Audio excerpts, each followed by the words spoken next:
Hey, welcome back, ghouls and goblins. I hope you're having a magical day, and thank you so much for taking the time to support the channel. We have a new free-to-play, beginner-friendly deck. These are known as artisan builds.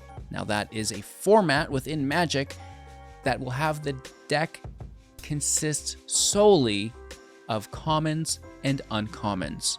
No rare cards, no mythic cards, no problems. All right, so these decks are very easy to collect and play within the game without breaking your wallet and wildcard collection. In today's video, we're going to break down the deck list, talk about the strategies and synergies held within our newest Rakdos Sacrifice build. Of course, we'll demonstrate all of this within our gameplay footage and wrap up with our final thoughts and deck review. The March of the Machines box is on its way. Hopefully they sent the right one. Oh my gosh. Good one, dude. So that being said, make sure to like, comment, and subscribe to the channel to support the content. You can also become a YouTube member if you'd like to challenge me directly one-on-one every single Sunday. Thanks again. Let's take a look at the deck. Here we are with Rakdos Sacrifice. Now this is what I call a free-to-play deck because again, there's no mythics, there's no rares here. We have a 1.8 average mana value with 18 creatures, 22 non-creatures, so a good blend here, and 20 land to support the ultra-light curve. Only running basics because we don't want to be slow by any means. This is a very quick deck in which we prefer to curve out. It's an Oni-Cult Anvil deck, an artifact for 2 mana within Rakdos colors, 1 swamp, 1 mountain. And whenever one or more artifacts you control leave the battlefield during your turn, create a 1/1 colorless Thopter artifact creature token.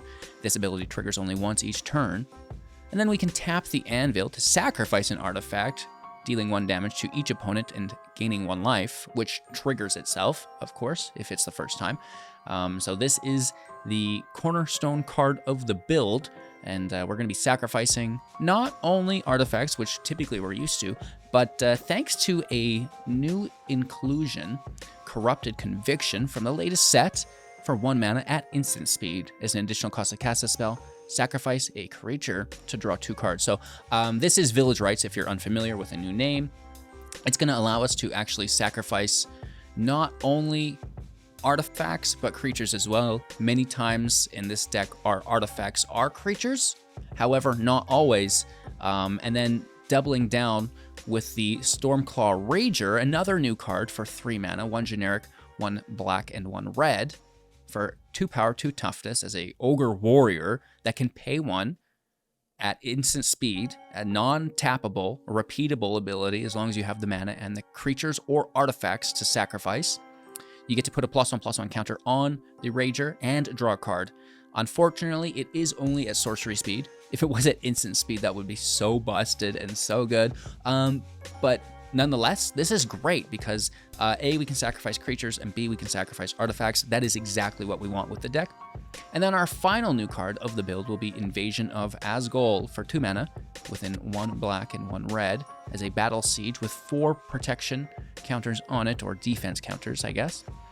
When it enters the battlefield, target player sacrifices a creature or planeswalker and then loses 1 life. So, you know, this is phenomenal removal, you know, getting rid of anything, even getting rid of planeswalkers, and dealing a little bit of damage. If you can remove the protection counters on it, and, you know, this is going to be a decision that's best left up to you, depending on which match you're in. If you've got, you know, it takes 1 turn, you get it, whatever. But maybe you just keep doing ping damage to your opponent, as that is our main goal of the deck. However, you know, if the stars align and you get lucky to flip it into the Ashen Reaper, you're going to have yourself a zombie elemental creature, 2 power, 1 toughness with menace, and at the beginning of your end step, put a +1/+1 counter on the Ashen Reaper if a permanent was put into the graveyard from the battlefield this turn. That's, you know, the name of the game for us. So it's going to be getting bigger, it's going to be getting badder, while it already acted as removal. So it's just residual value that stays in the battlefield, it survives farewell, and then, you know, maybe you flip it late game and it's actually useful again. So that's always nice to see. So with this being said, thanks to the new creature sacrifice, which we did not have a lot of before, we can now incorporate a Bloody Betrayal into the deck for 3 mana sorcery speed, gain control of target creature until the end of turn, untap that creature, it gains haste until the end of turn and create a blood token. This is great, A, because of the blood token, an artifact that we can utilize with the Anvil and friends, but B, we're grabbing their best creature, attacking them with it, and then, ideally and most likely, we're going to sacrifice it, right? Before we give it back to them with the Corrupted Conviction, with the Stormclaw Rager, right? And, this is going to be a very nice way for us to gain tempo through the combat damage and the removal while simultaneously drawing, which is really cool. And drawing is actually a big part of this deck, right? So we're going to be removing a lot of things, going to be sacrificing a lot of things as well. So why not use one of the best uncommons I've seen in a while for 3 mana, the Morbid Opportunist, a 1 power 3 toughness creature human rogue. And whenever one or more creatures die this turn, other creatures of course, you're going to get to draw a card, triggering only once each turn. Keep in mind it can trigger on your turn as well as your opponent's turn for really, really good value. It's easy for us to chump block with the Anvil, just sacrifice a creature on our turn, on their turn, willy-nilly. That's no problem. As well as, that Rager confirming the sacrifice on our turn, which we've already talked about. The Harvester is going to be a sacrifice on our turn as well for 2 mana. A 3 power 2 toughness. When it enters the battlefield, create a blood token. Sacrifice it with a tap. Target creature gets -X until the end of turn, where X is twice the number of blood tokens that you control. So, that's another sacrifice effect that we could do on our own turn to trigger the Opportunist. The Smelter, for 2 mana as a 2 power 2 toughness Goblin Artificer, can also force sacrifice. At the beginning of combat on your turn, you may pay 1 and sacrifice an artifact. If you do, create a 3/1 construct artifact creature token with haste. We can always sacrifice the blood tokens to make more creatures, right? We can sack any other of our non-creature artifacts, like the Synthesizer, perhaps. Probably not the Anvil. We can also sacrifice the constructs, the 1/1s that our Anvil makes, convert them into 3/1s, which is nice. And then again, this is a sorcery, or it's not sorcery because it's your battle phase, but it's your turn sacrifice effects to trigger the Opportunist, right? And now that leaves you, of course, the Invasion will be on your turn forcefully as well. That's going to leave you the Surge, the Anvil, to do it on their turn, right? So you are getting the double value from the Opportunist, right? Just to be clear. Making more blood tokens for the Harvester within the Voldaren Epicure, 1 mana, 1 power, 1 toughness vampire. When it enters the battlefield, 1 damage to each opponent. Create the blood token. It's beautiful. The Surge can sacrifice blood tokens, which is nice. Triggering the Anvil. 1 mana, instant speed, 2 damage to target creature or planeswalker. If you sack an artifact, it's going to deal 4 instead. We can sack something like our Experimental Synthesizer for 1 mana, an artifact. When it enters play, exile the top card of our library. We can play it till the end of turn. We can force sacrifice it for 3 to create a 2/2. And of course, that trigger will go off again when it leaves the battlefield. It's an ETB and an LTB. So, you're getting good card advantage through the Synthesizer and even potentially a body as well. That is the entirety of the deck, right? We've gone through everything. Our engines, our creature engine, our draw engines, right? We've got lots of removal here as well. So a very nice deck, and we're having a lot of luck with it so far. So if you're looking to complete some quests and save on some wildcards, you like a sacrifice archetype, well, I think this one's for you. Thank you so much for watching. Make sure to like, comment, and subscribe to the channel. Show your support. Maybe even become a YouTube member. But mostly just kick back and enjoy. Let's play some Magic. Looking good with our land. Turn 1 Surge. Turn 2 Harvester. Hopefully turn 3 Anvil Surge. Oh, no. Getting down and dirty right out of the gate. Jund deck.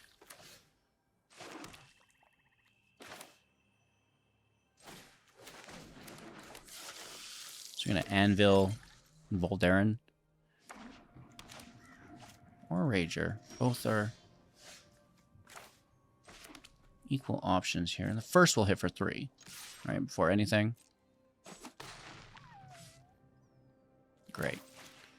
Anvil is an engine. It should start right? Let's get revved up. Sack the blood token. Here's a 1/1 artifact soldier, I believe. No, just construct. And then the Voldaren Epicure on top doing another damage. It's down to 15. Here we finally see the removal on the Harvester. I guess that's the power of sequencing. Get that 3 extra damage.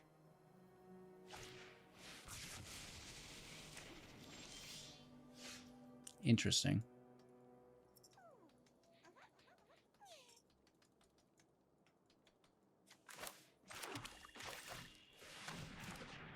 That's it for 1. Sack it. Take the draw. We basically transfer its power to the Rager, right? Because it was only a 1/1 anyways. It's just bad if they have a sack effect or something. They probably do. Just play Shield Red. Oh, back-to-back bangers, dude. Wish I had rares in my deck. Take the synth, bro. It's not even a question. Unless you have a big creature, you know.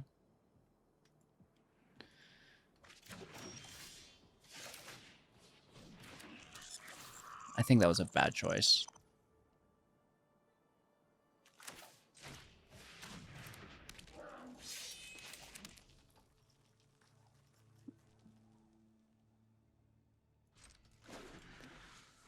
The Rager's really good with the synths. Oh, it was a Shally. Don't act like I don't see you.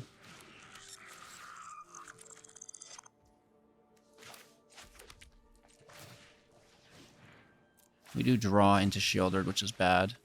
Looking for removal, though.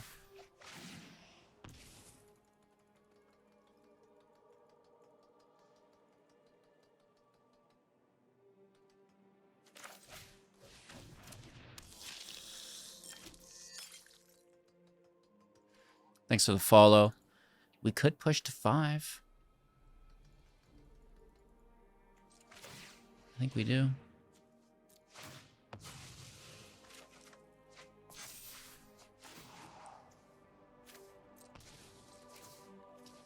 Down to 13.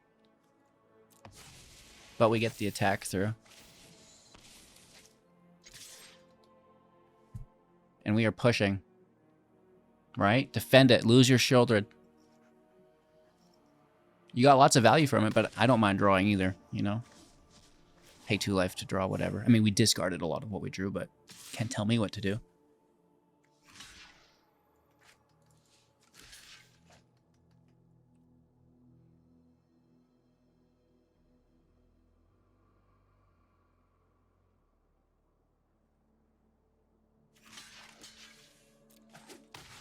Let's just throw up the block.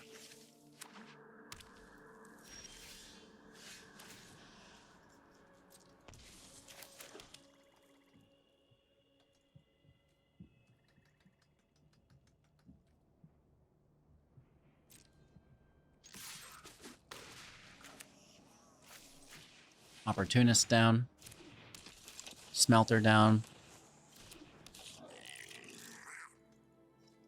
And turn. No artifact to combo, unfortunately. They're to 8. We're at 11. I mean, doing my best. This is a Shieldred we're taking on here, chat. A lot of rares. This one's a mythic. Literally every one of their lands is rare as well. The Smelter, yes.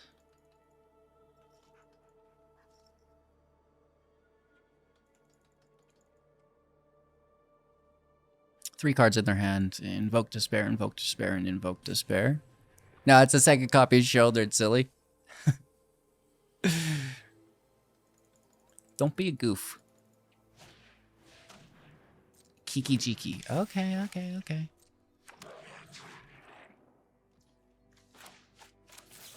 Get out of here. Give me my draw. I want to lose 2 life. Take me to 9. Brutal.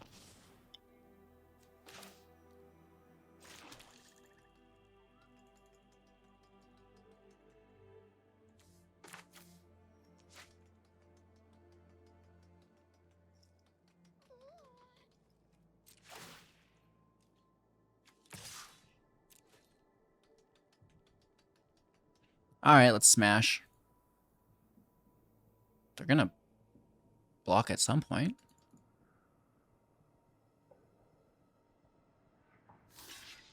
I'm happy to take it. We get to draw without losing the life. Play an Opportunist. End turn.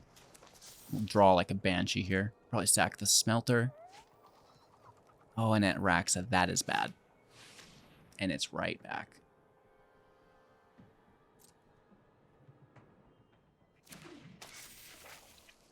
They're doing it. They're a mad lad. We need to grab... What is it? Act of Treason?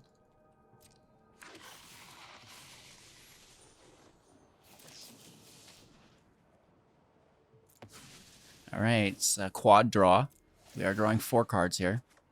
Act of Treason, Act of Treason, Act of Treason, Act of Treason. Wasn't there. Is that the... Oh, Bloody Betrayal! Sorry, I'm asking for the wrong card. Bloody Betrayal. Bloody Betrayal, not Act of Treason. Or removal, you know. We might find it. I mean, we have more dig.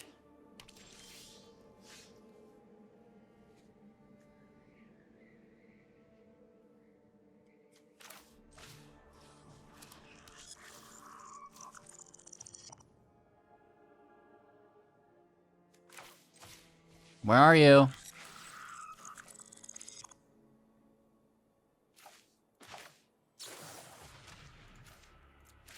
Quad draw.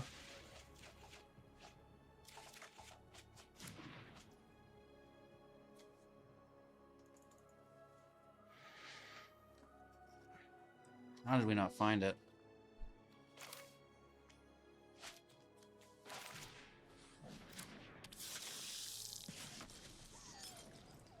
There's 7.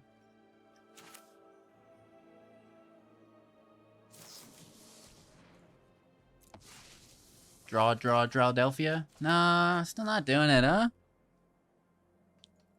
What a bummer.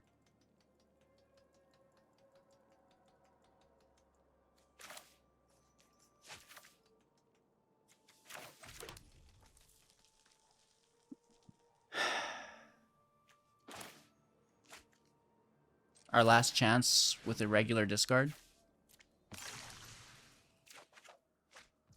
It would have been cool if we got it. So this will help us survive, I guess.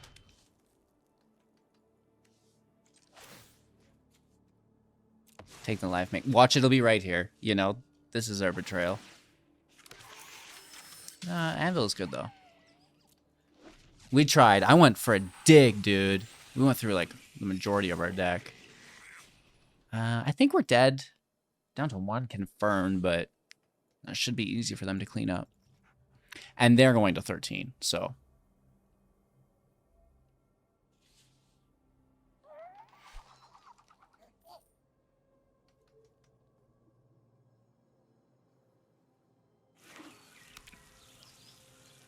Land in play.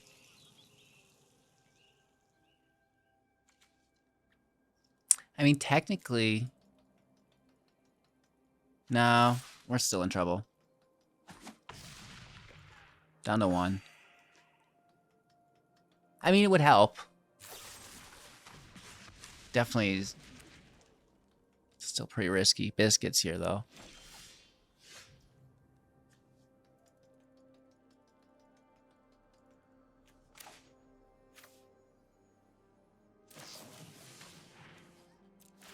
Triple draw.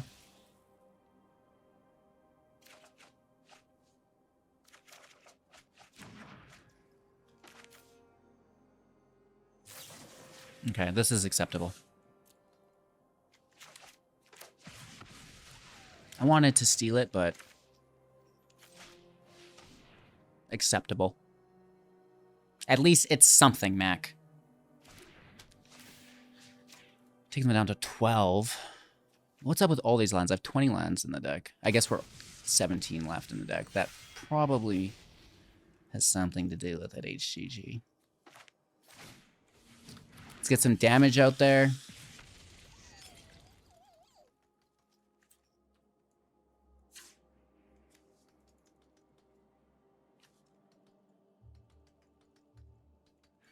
We know they have more field wipes, so I don't want to really play everything.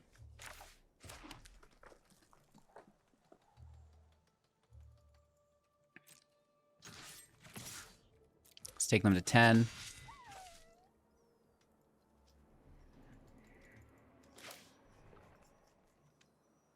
Nah, go for it. Go for it, dude. Let's blood away these lands. Right, I kind of just want the blood.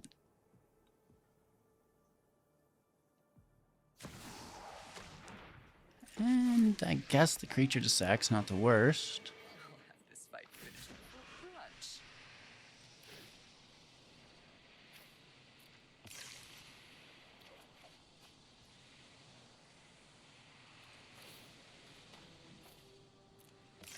Just working our way through. Sack the Epicure, take another draw.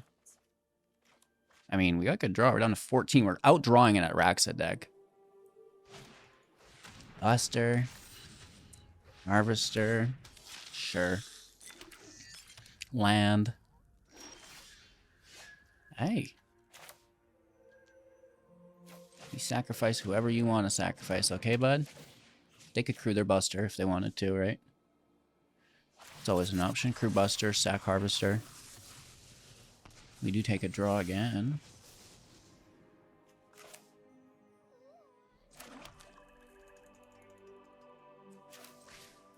Smelter out. Harvester out. Smelter out. Absolutely.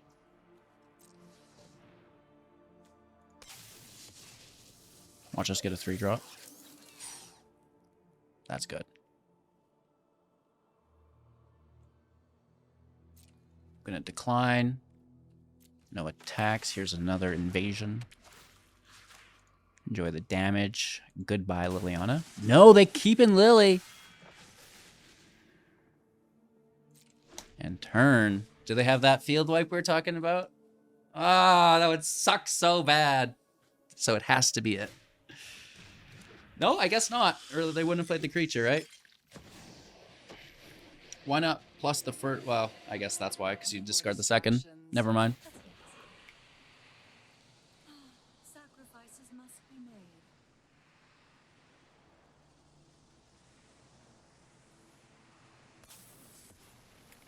Take the draw to 10 cards. There it is. Where's your at Raxa? All right, let's finish this game.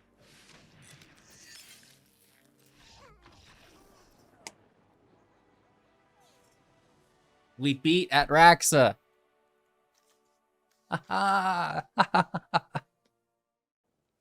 All right, going first with a beautiful opening hand. Any, you know, I mean, not turn 1 Surge, I get it. But turn 2 Anvil, leave me alone. You know, just absolutely settle down, dude. Now, if they play a creature, we just go right for it. Please and thank you. It seems good to me.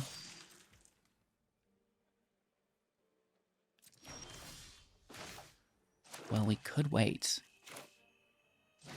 And sack it with the Rager instead. Maybe. We'll see. We'll see. I like the blood token. That gets us rapping.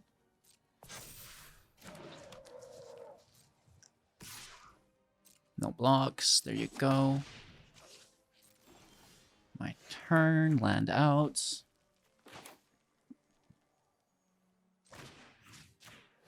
Let's take the Beast Collar.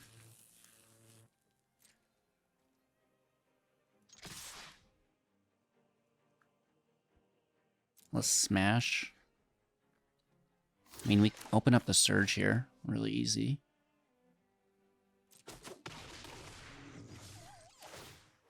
Then we'll sack the Collar.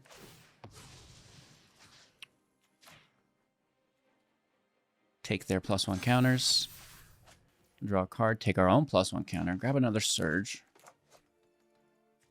Then I guess we'll start up this engine with the Anvil. Take our chip damage, gain 1 life. And then it's out with the Smelter. Probably taking the draw through the Rager, though. I don't know. Do we go more aggro? Do we keep up with the draw? I always like the draw. Tapping for Helena. I'm going to have to drop some bombs here. Because Helena must go.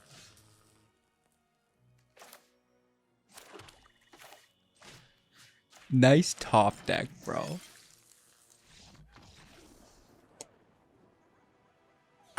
Oh, that was so good. Going first, good land. In this deck, one color of each land is phenomenal. If you have 1-drops and 2-drops, that's even better. So, we're doing our best here. Oh, even a 3rd land. Let's swing. Gobbo's out. And our next turn is aggressive. No Anvil, even.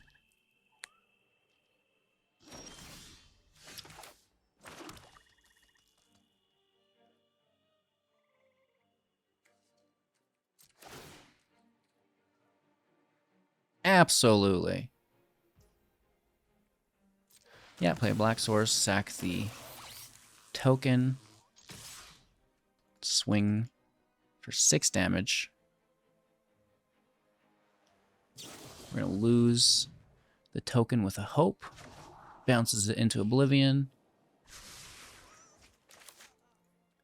Take our 3 damage instead to 15, playing a Bloodtithe Harvester.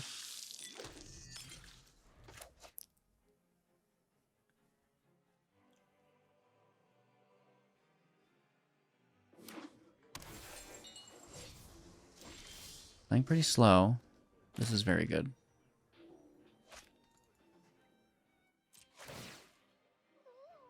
Absolutely.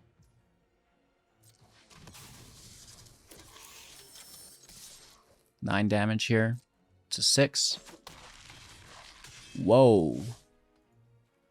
We're hanging out, right? We've got removal. We have protection, I guess. They're drawing.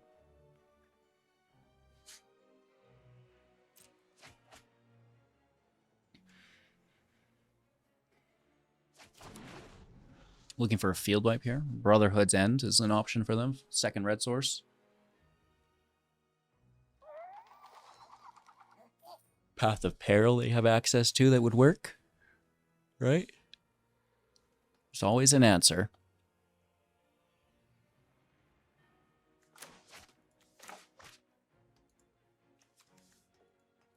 We hit him with a pretty nice curve out. And we went first, I think, right? So, very good. Rope is up. Good game is out. All right. Opponent going first. Good land. And, well, a really nice hand.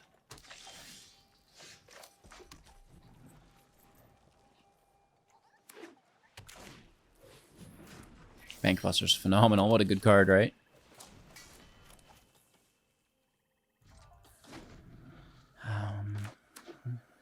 Probably trying to save this till... Oh, no. We're casting.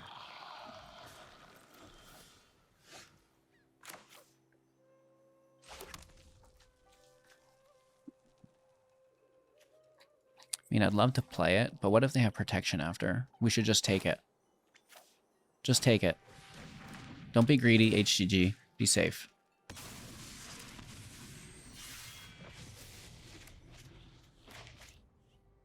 Looking for a 2nd black source. Double Buster. That's not it.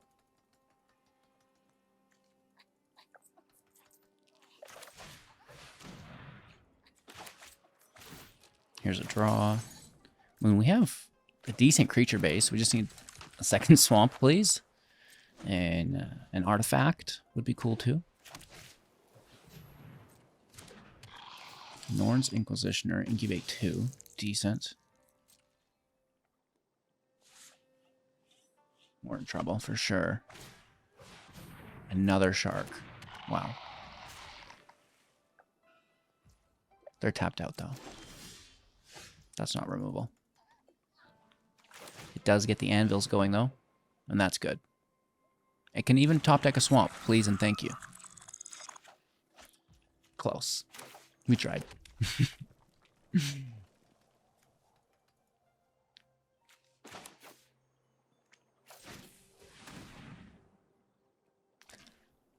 As long as they don't have life gain, you know?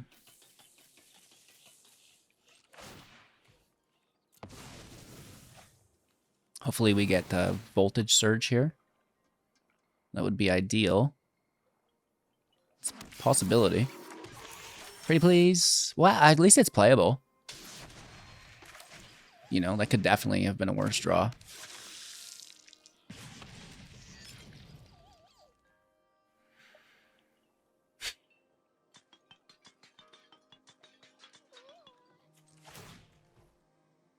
I'm going to take this now, just for the draw off the Opportunist. More convictions than I have swamps. Hey, you know. It's fun. Okay, free incubates. And that's an incubate. Like, it's just... Wow. It's going to be an 8/8 or something, you know? They transformed this one first because there's no summoning sickness.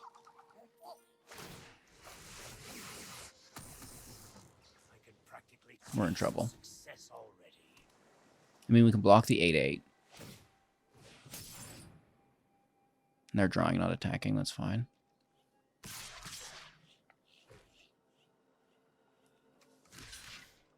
Alright, just send that out. That's its job, literally. Stopping damage, getting the draw.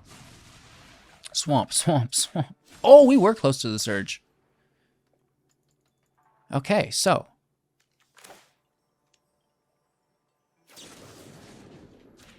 let's kill that with this. Double token.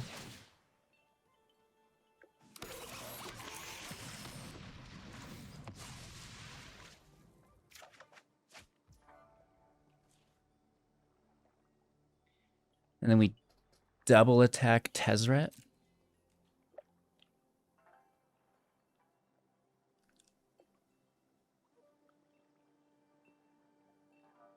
Oh, they can crew this.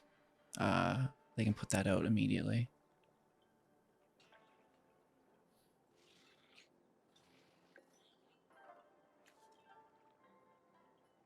Each turn. So it's a free incubate. How are we getting through a 4/4? We could kill it before it goes to an 8/8.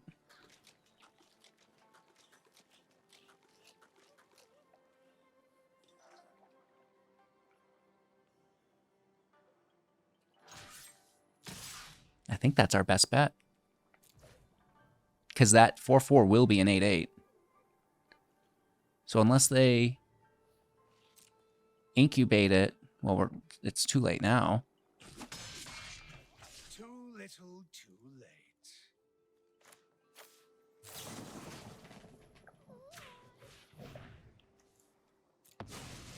All right, let's sack a token, kill Tezzeret. You still know nothing of my dreams. Good game. They don't like it. It's to a point where it's really... and it is a grindy deck. It's not fast. But every play is really important, so take your time, especially, you know, if you are a new player, right? All right, mulligan for better land. Here we go. Let's keep 6. We're going to keep 3 as well. Keep the removal. Let's toss Betrayal. Our 4th land, LOL. I think 18 lands in this deck, so it's very strange to pull all of the lands. Turn 2 is played. Turn 3 is played. Another land. I don't know. This is wild. The shuffler, you know? And luckily we have a ton of draw in the deck, so that's fine. They're really, really ramping. Makes me nervous. I could even have removal.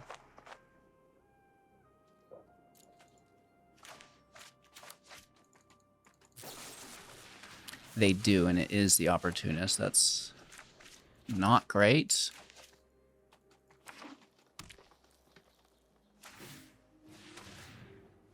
All right, there's the oil counter taking our Opportunist. making a 2/2, milling.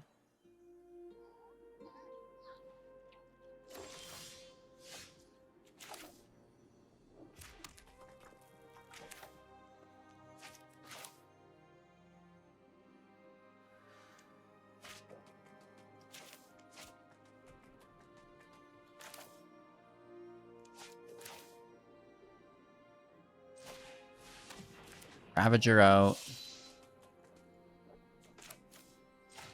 Epicure out. Make the treasure. No attacks. Big chillin'. I want the smelter to act as an engine. Nice. This is a Primal Conqueror.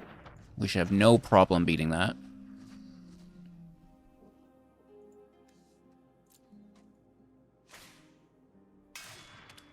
Stomper Anvil. Grab another land. Good game. Alrighty then. So some good matches. At the end of the day, it's still a free-to-play deck. It just happens to be incredibly competitive for what you get. It doesn't make the upgraded deck the world's best deck. However, you know, if you want to go ahead and lace some of these cards that you already have, I'm not recommending you spend your wild cards here. Some of these are definitely safer than others for recommendations on those wild cards. But you can definitely upgrade this deck further. I want to provide, obviously, some options for those willing.